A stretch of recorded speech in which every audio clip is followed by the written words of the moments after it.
Hello, my friend. Hi, how are you? I'm well, thank you. How are you feeling?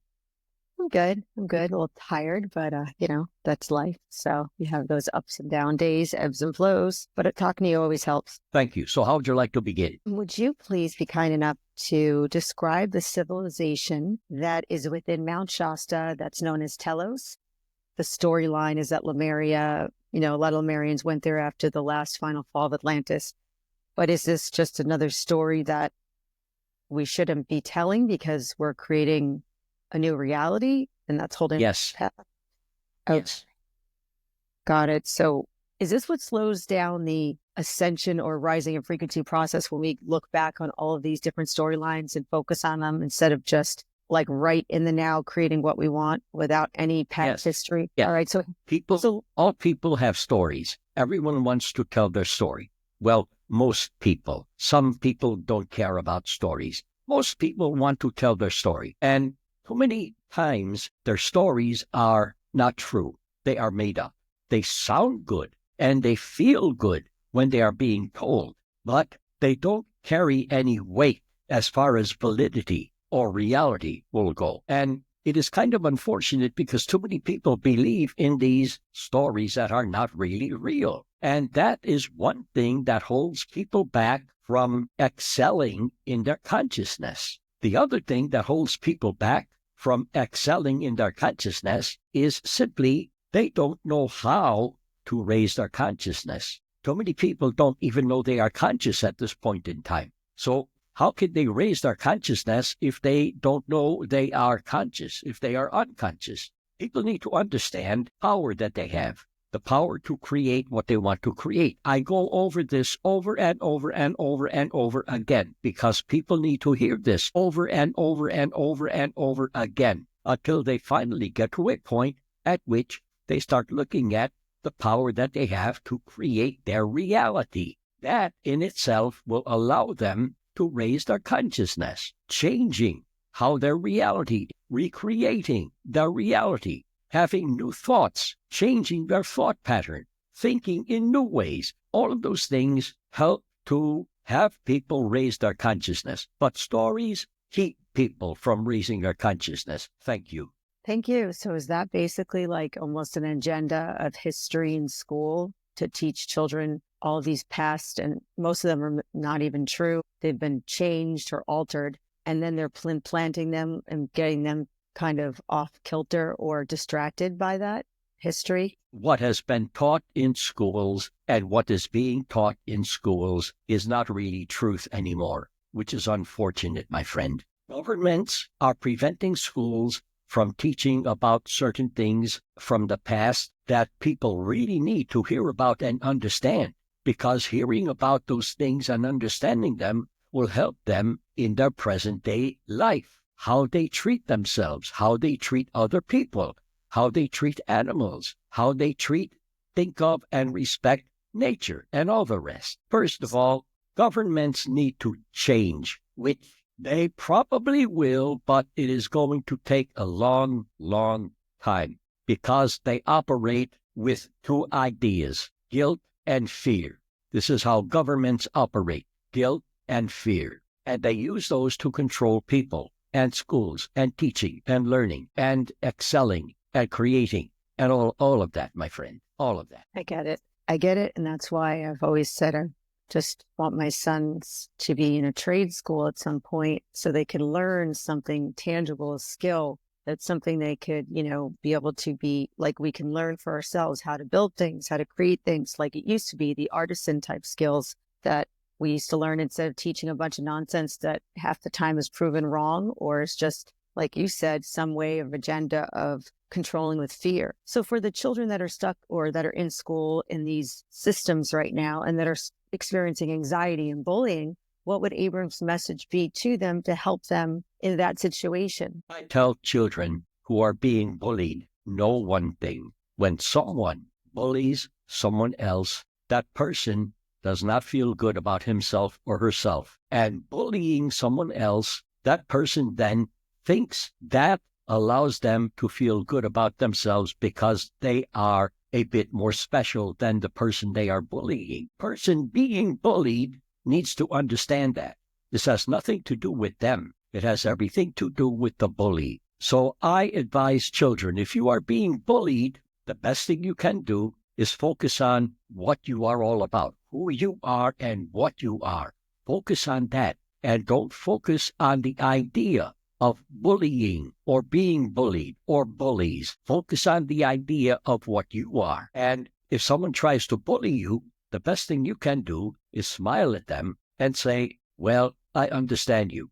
Have a nice day, and walk away. But do it in a nice way, because if you do it in an attacking way, that will have the bully become angry. Then you will have a problem. So be nice, be respectful, especially of yourself. Respect yourself. This is basically what I would tell children at this point. That's great. What would your message be to children, adolescents, and even adults that suffer from low self-esteem or anxiety, or even just in general, just lack of self-worth? Everyone on your planet Earth has a lack of self-worth to a degree. Everyone. There is not one person who does not suffer from that. And it is like an illness, a disease, a lack of self-worth. This begins at a very early age when children are taught to be certain ways, taught how not to be certain ways. You can do this, but only to a point. You cannot do it any more than that because you are stupid. You cannot do it. You will never amount to anything. So do this instead. This is what I want you to do. Don't do what you want to do because you cannot do it. You will fail. All of that leads to an understanding of lack within the child. And the child grows up with that lack being present in his or her identity all throughout his or her lifetime. Anxiety comes with the idea that you have something you would really like to accomplish, but you have been told from a very early child age that you are stupid, you cannot do it, you will fail, don't even try, do this instead, do that instead. So most people really do not attempt to really do what they want to do in their life and with their life, because the idea of failure pops up. Well, I don't know if it will work out. Something is telling me it is not going to work out. That something that is telling you that is what you have been told when you were a young child. You are stupid. You cannot do it. You don't have the wherewithal. You don't have the intelligence to do it. You don't have the knowing how to do it. So don't even try. You will not amount to anything. Those people really need to, or they can, not need to, but they can if they want to, take a look at their life right now. Ask themselves, is there a different or better way that I can be so that I can have all the confidence in myself that I want? Another thing to do is to look into a mirror. Look into your eyes and just tell your reflection in the mirror, you have all the confidence you can imagine right here, right now, and forever. I love you. Talk to yourself. If you think you can be a bit more confident in anything or with anything or in any way, talk to yourself. Ask yourself, what can I do for me to have more confidence? What can I get rid of emotionally and in the way I think so that I can have more self-confidence? And really, what is self-confidence anyway? I ask people, define that for me.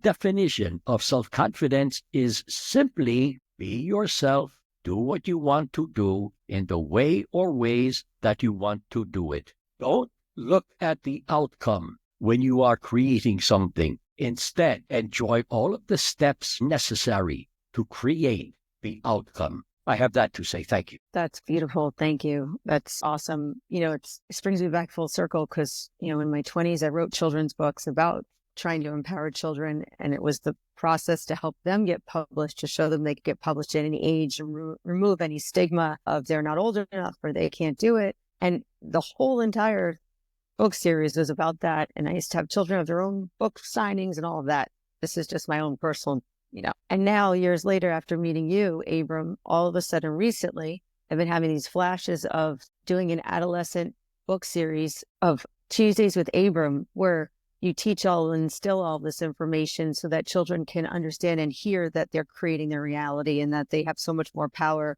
than they realize and all of that. Is this something that is all just an idea, or is this something why we might have come together? Because in the beginning, you told me I'd be doing something with my books to help children. Is this what it's all been leading to, helping children through you? It is a possibility. It is an idea that we can discuss together and maybe create a nice outcome for it. We will have to talk about it, my friend, you and I. Perfect. Anytime.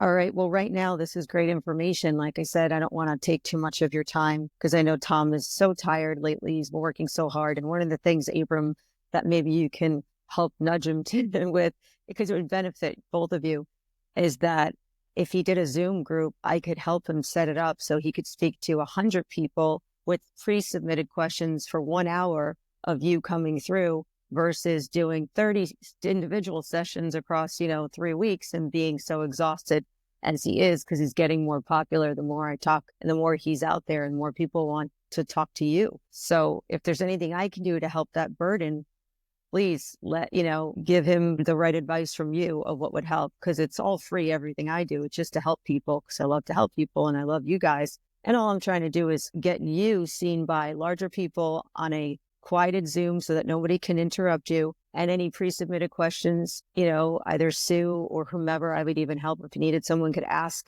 and then Abram could answer them. And that way, Tom would have done the work and you would have done the work of 30 different sessions or 50 different sessions in one session to help everybody, with self-care. Unless you think it's good for him to keep doing as many as he's doing, because you come through and you bring him energy and life force. So you would know better anyway. Just ideas. I will consider that, my friend. These are all possibilities. Exactly. Understand, every time Tom has a client or a session to do, I give him energy. If I did not, he would have been long gone by now, my friend. This energy would have been gone a long time ago. So I keep him balanced as best I can. Okay, there it is. So you would know when he needs that energy and you would know how frequently. Yes, absolutely. Perfect. So I don't need to offer help. I could just let him do his thing. And if you ever need me or you guys, you'll let him know to let me know. But I thought, it would help, but makes sense because you're giving him that life force when he needs it. Okay, cool. So I don't have to worry about helping with that. One less thing that, do. Last question. How can I do better at my job? Should I just start writing questions to myself? Because I want to be like the top rep and contribute, because it's about helping these children that are dying of this pediatric rare disease. So for my own, I know, envision it, see it, but I must be missing something. What am I doing wrong to not be able to get to that level? You are not doing anything wrong. Don't ever say, what am I doing wrong? Instead, say, what can I do in a different way? What can I do? There are many ways to do your job. Just begin thinking, imagining of a couple of different ways that you can do what you do. You will arrive at a solution as to how you can do your job in a better way. Better being non-judgmental, because you are doing a good job right now. So if you really want to do a better job, imagine a couple of different ways to do something different, or simply keep doing your job. People always want to be better, do better, have better. And I tell them, be yourself, appreciate what you have, and life will be good for you. Yeah, that's my vibe too. That's how I subscribe to that. So I guess it's just when it's meant to, if it's meant to, and everything is a lesson and everything is pre-orchestrated in a sense by my higher self. So if I just get my frequency up and tap into appreciation, gratitude, and be in that moment, then all my intentions will work them, their ideas out somehow. So absolutely. Great. Thank you. Well, I want to give Tom some time, kind of chill out after he was infused with your energy, because he always asked me to keep these short, like to 15 minutes. I just want to thank you again. At least I know that this information for parents and for all of that I get it out to, even if we don't write a book one day, because I don't trust me, it's just one more thing to do. So I'm not trying to force anything, but at least this information can help kids and parents and teens and just anybody suffering from low self-worth right now look at themselves and ask these questions that we forget to do. And maybe it's more of doing it like any exercise every day. And that's why so many of us forget to do it like a mantra, to ask those questions every day, because every moment we're new, right? So if you have to keep asking these questions, right?